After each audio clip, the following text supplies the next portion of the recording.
Ah, welcome back, you unbreakable forces, you walking enigmas, the ones who were never supposed to stabilize after the pressure, the ones they assumed would fracture, soften, explain themselves, or quietly disappear. But here you are, still intact, still unreadable, still standing in a way that makes people uncomfortable without you ever raising your voice. You can feel it, can't you? That subtle shift when you enter a space, that hesitation in people who thought they understood you, that pause where someone recalculates how they speak, how they move, how close they dare to get, because something about you no longer behaves the way it should. They tried to figure you out. Of course they did, at first. It was curiosity disguised as care. Questions framed as concern. Interest that felt flattering on the surface but carried weight underneath. They leaned in, listened closely, watched how you reacted to pressure, to praise, to doubt. They thought proximity would give them access. They believed closeness would reveal leverage. They assumed, like so many before them, that everyone has a switch if you just learn where to press. But the closer they got, the quieter you became. Not withdrawn, not guarded, just contained. And that's when the confusion started, because you didn't perform vulnerability on cue. You didn't collapse when expected. You didn't rush to fill silence with explanations or soften yourself to keep them comfortable. You stayed exactly where you were. They tested you without admitting it. A carefully placed comment, a subtle provocation, a moment designed to pull emotion to the surface, and you responded with clarity or silence, or a calm acknowledgement that didn't open any doors. No defensiveness, no counterattack. No visible need to be understood. That's when they realized something was wrong with their approach. You weren't hiding anything. They kept looking for the mask, the insecurity, the crack beneath the surface. But the closer they inspected, the more obvious it became that what they were seeing wasn't armor. It was alignment. You weren't holding yourself together through force. You weren't rehearsing strength. You weren't managing perception. You were simply settled. And that unsettles people who rely on reaction, because they live in systems where behavior is currency, where emotion is data, where closeness is a transaction. They are trained, consciously or not, to extract something. A story, a weakness, a dependency, a need. But you gave them nothing to extract because there was nothing hidden that needed protecting. They mistook your depth for secrecy. They assumed your silence was defensive. They thought patience meant passivity. They were wrong. What they didn't understand is that you've already survived the kind of pressure that rewires a person permanently, the kind that strips away performative emotion, the kind that burns off the need to be validated, explained, or rescued. You learned long before they arrived that not every presence deserves access, that not every question requires an answer, that not every attempt to get close is rooted in truth. So when they leaned in, you didn't retreat. You let them see you as you are, and that's where things began to unravel for them. Because they expected complexity. They expected contradiction. They expected fear hidden beneath control. Instead, they encountered coherence. Your words matched your actions. Your silence matched your boundaries. Your kindness had no hook in it. You didn't manipulate. You didn't posture. You didn't try to win them over. You treated them like a human being, not a project, and that did more damage to their internal structure than any confrontation ever could. They started noticing it in themselves first, the urge to perform that wasn't mirrored back, the reflex to impress that went unanswered, the subtle discomfort of not being able to steer the interaction. They realized they were showing up with scripts, and you weren't reading from every attempt to frame you collapsed under its own weight. They couldn't cast you as fragile. They couldn't cast you as hostile. They couldn't cast you as dependent. You didn't resist the narrative, you simply didn't fit into it. And that's when proximity became dangerous. Not for you, but for them. Because being near someone who's internally settled forces. A comparison no one asks for, but everyone feels. They began to sense the difference between their confidence and your certainty, between their adaptability and your self-containment, between their strategies and your presence. They watched how you handled discomfort without flinching, how you absorbed tension without transferring it, how you refused to turn every moment into a negotiation of power. And slowly something cracked.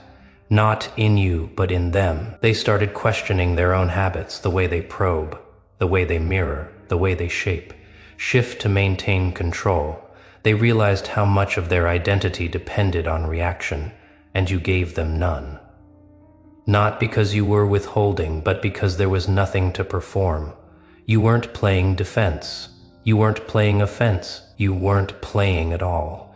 And for someone who lives by games, that's destabilizing. They began to feel exposed without being attacked, seen without being named, understood without being explained. You never said, "I know what you're doing." You never had to. Your restraint said it for you.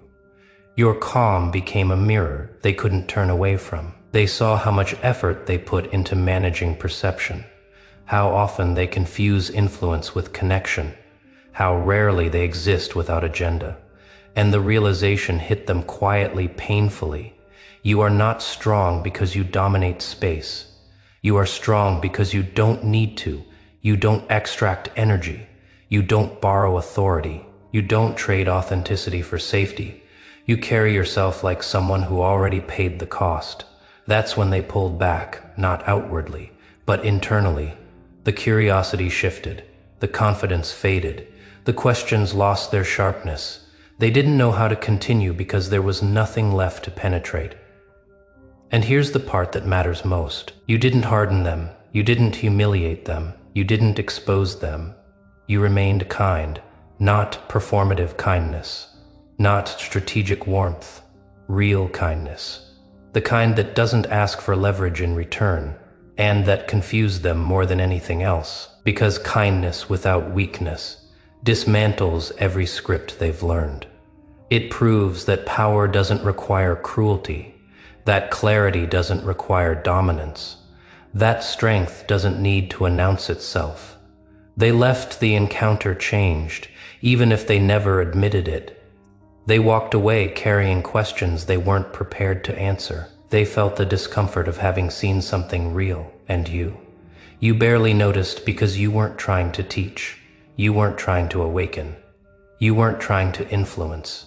You were simply being who you became when survival stripped everything false away. And that kind of presence doesn't end stories. It opens them, because the people who fail to understand you don't disappear. They linger. They replay. They recalibrate. They talk quietly.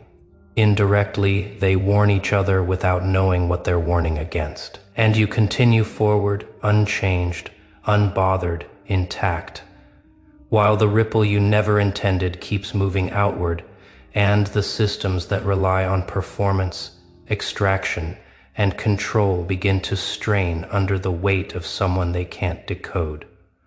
Not because you're hidden, but because there's nothing left to take.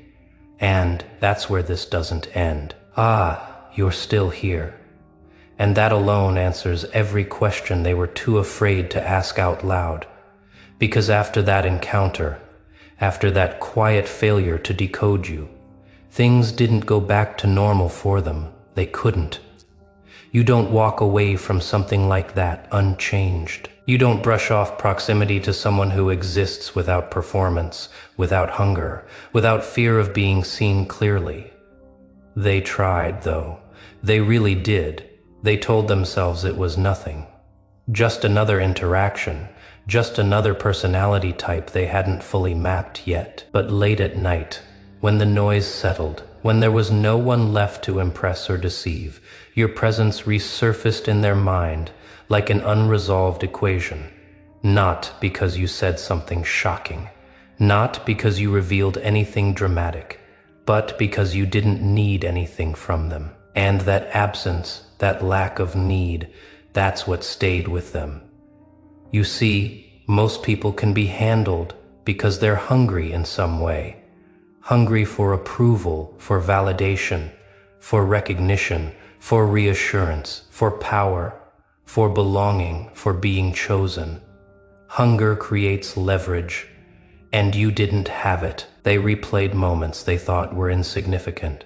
The way you didn't rush to respond, the way you didn't mirror their energy, the way you didn't correct their assumptions or defend your position. They realized something unsettling. You weren't being careful, you were being complete. And completeness is terrifying to people who rely on imbalance. Because when someone is internally settled, manipulation doesn't bounce off, it dissolves. There's nothing for it to attach to, no insecurity to exploit, no emotional hook to pull. That's when the narrative started shifting. At first, it was subtle. A change in tone when your name came up, a pause before someone tried to define you. A vague discomfort they couldn't quite explain. They stopped calling you interesting and started calling you hard to read. They stopped trying to categorize you and started avoiding conclusions altogether, because every label they reached for fell apart the moment they held it too long. You weren't distant, you weren't cold, you weren't secretive, you were precise. And precision feels threatening to people who survive by blur. They noticed how you don't rush intimacy, how you don't overshare to create closeness, how you don't confuse access with connection. You let people reveal themselves first, not intentionally, not strategically. It's just what happens when you've already done the work. Others are trying to outsource through proximity. You don't need to rush trust when you trust yourself. That realization hit them slowly. They began to see how often they use closeness as a tool, how often they confuse empathy with extraction, how often they step into someone's space not to understand, but to measure, and you refuse to be measured. Not through resistance, not through walls, but through stillness. Your stillness didn't freeze the room, it clarified it.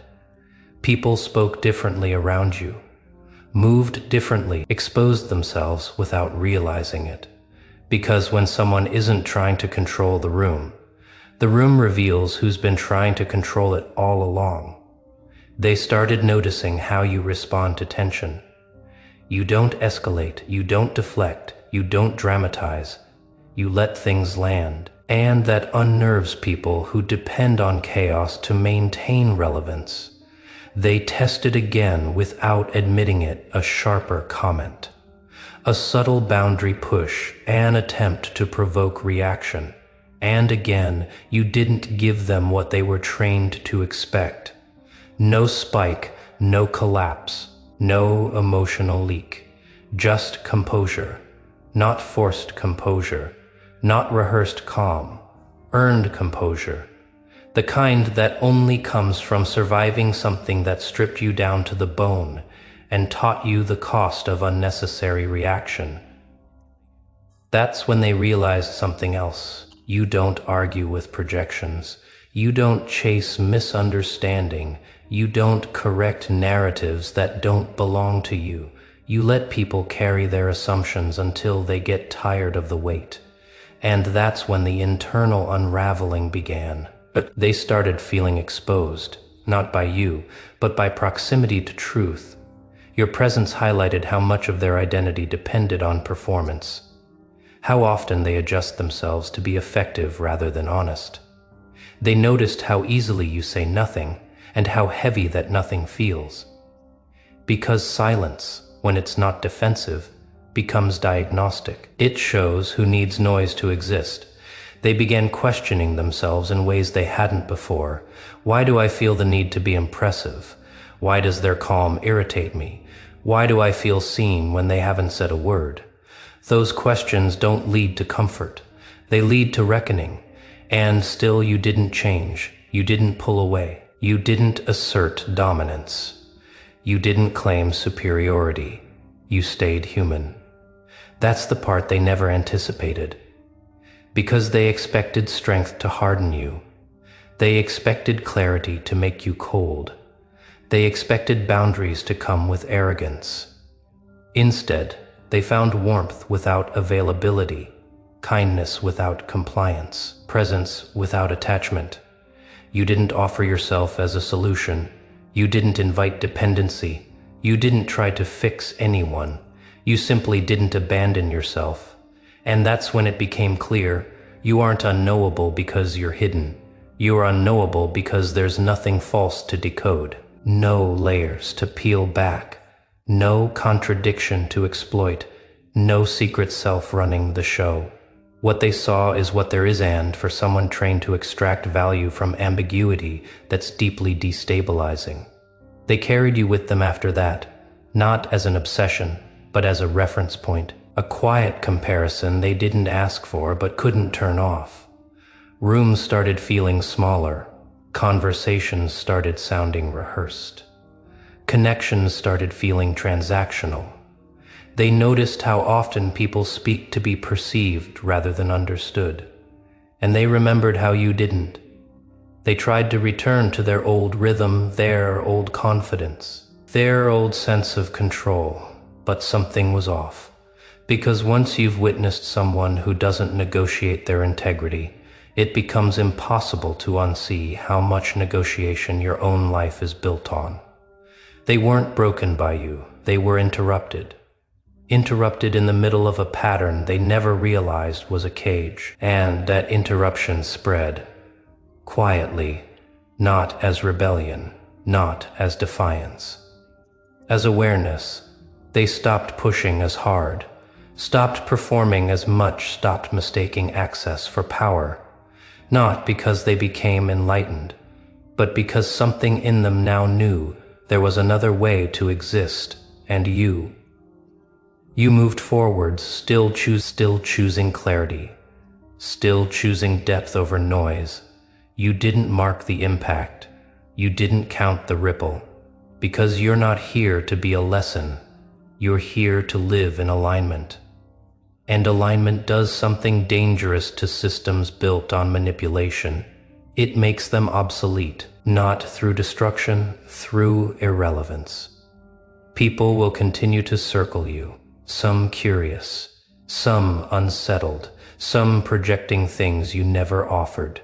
You won't correct them, you'll let time do what it always does, separate what's real from what's rehearsed. And somewhere, someone will still be thinking about you, trying to name what they felt, trying to understand why proximity to you felt like standing too close to a truth they weren't ready to hold. They'll never fully articulate it, but they'll know this much: something about you made pretending harder. And you'll keep walking, not louder, not harder, just cleaner, while the story continues unfolding. Not toward a conclusion, but deeper into a space where fewer people can follow, and even fewer can interfere.